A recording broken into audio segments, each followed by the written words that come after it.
building is here now is the State Capitol Company. It looks very old-fashioned now, but for 1902 it was tremendously advanced. The biggest reason you can see this as an industrial building is its sheer size. It has a lot of space to work and a lot of space for material storage.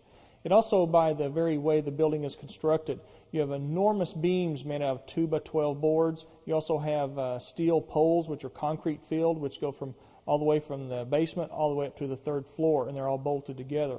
While this building was being built, he never missed an issue of his newspaper. And they didn't print here, but what they did is they borrowed press time from the competitor, the Guthrie Daily Leader, which was a Democratic paper. And even though that sounds very unusual because printing and newspaper publishing was extremely cutthroat and very personal, however, when things like that happen, it's not unusual to hear stories of competition offering press time. And really the only reason we can figure out why that is that those competitors knew that at any time they could be in the same position. The fire wasn't the only crisis. The territorial capital was moved from Guthrie to Oklahoma City, a Democratic stronghold. Guthrie has always been, or I say at the time, was a Republican city, a Republican nest. Oklahoma Territory was leaned more towards the Democratic side. Well, there's a theory of why that Guthrie was the Republican center of the Oklahoma Territory and Oklahoma City was the Democratic center. And the one theory goes that the trains that left Ark City, Kansas to come down here for the land run, the ones leaving from the north, had all Republicans on them because there were a lot of Republicans in Kansas. And also there were a lot of people who made the land run from the upper Midwest states. And as the theory goes, the trains that left Purcell area, which is right across the river and out of the unassigned lands, when they came here, they were coming from the south, is that they had all the Democrats, and they stopped in Oklahoma City. So the trains coming from the north stopped in Guthrie, trains from the south stopped in Oklahoma City. The first state governor, Charles Haskell, was a Democrat, whereas his predecessors had been Republicans. Frank Greer's business had been fed largely by territorial government contracts. You scratch my back, I'll scratch yours. So when Governor Haskell came in, all of that slowly began to change. Greer, being a Republican, certainly didn't want the state capital going to Oklahoma City because one thing, I don't think he wanted the Democrats in control. And the way he saw it, the Democrats were already too much in control at the time of statehood anyway. He began to attack Governor Haskell rather loudly and openly in his newspaper. And he didn't just attack him politically, he also attacked him personally. Greer was clearly upset by the movement of the state capitol. Frank Greer's prominence began to decline.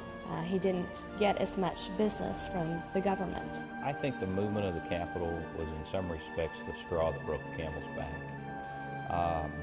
Greer had certainly lost prominence in 1907 with the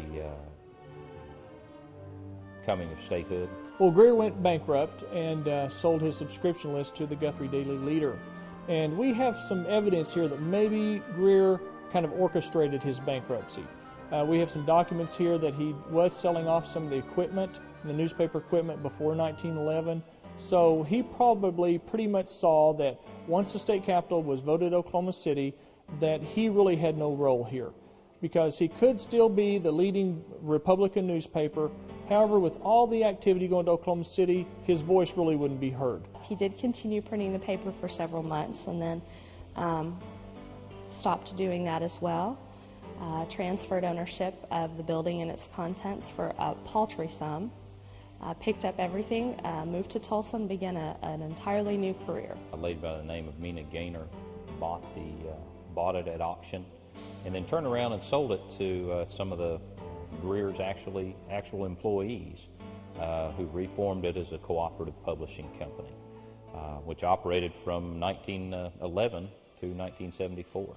But it's a little unusual that some place like this that was so prominent in printing would be sold at a sheriff's auction for a very small amount and then bought a few months later by the cooperative, because a lot of the men of the cooperative publishing company also worked here for the state capitol company.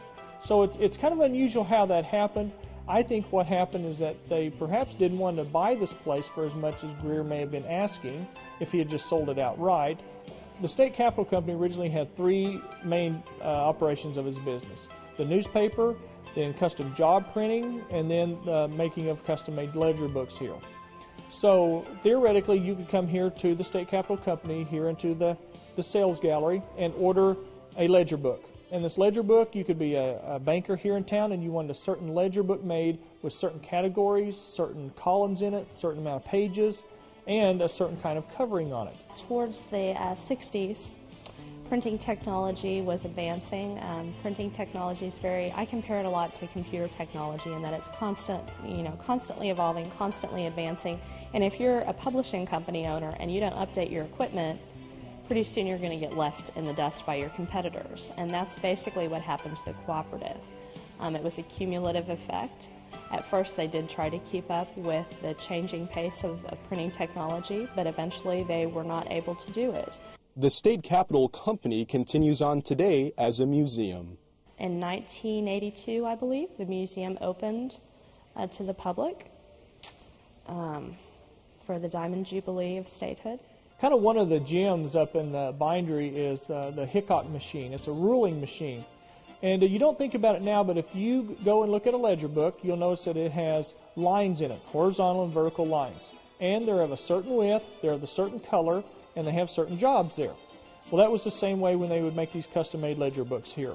And if you decided that as a banker you needed certain columns, certain rows, certain pages, in fact, if you wanted red on certain lines instead of purple or blue or yellow, whatever you wanted, you could come up here and have it done. And the Hickok machine was the machine that actually put the lines on the paper. And for the type of machine it is, when you look at the machine, you wouldn't think it would do the high quality work that it can.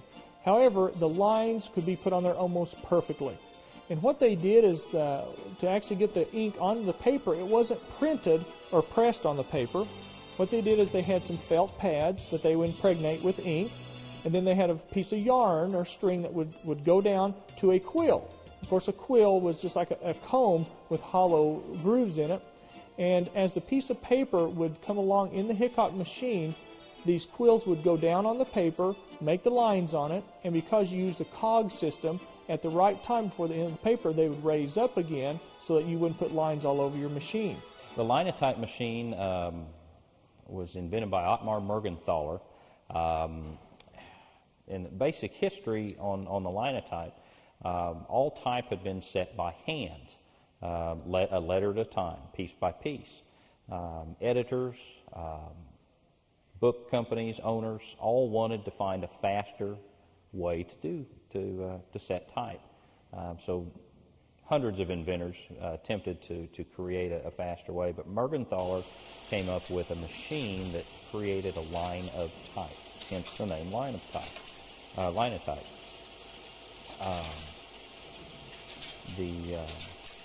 The linotype machine was a technological innovation. Certainly was. It was much faster. You could do, as the name implies, you could print or cast an entire line of type by using a keyboard and matrices, which molten lead was injected through the matrices to make the words, and then the actual slug was dropped. The State Capitol Company and the State Capitol Publishing Museum stands as a monument to the early days of communication in America and the pioneer spirit of the settling of Oklahoma.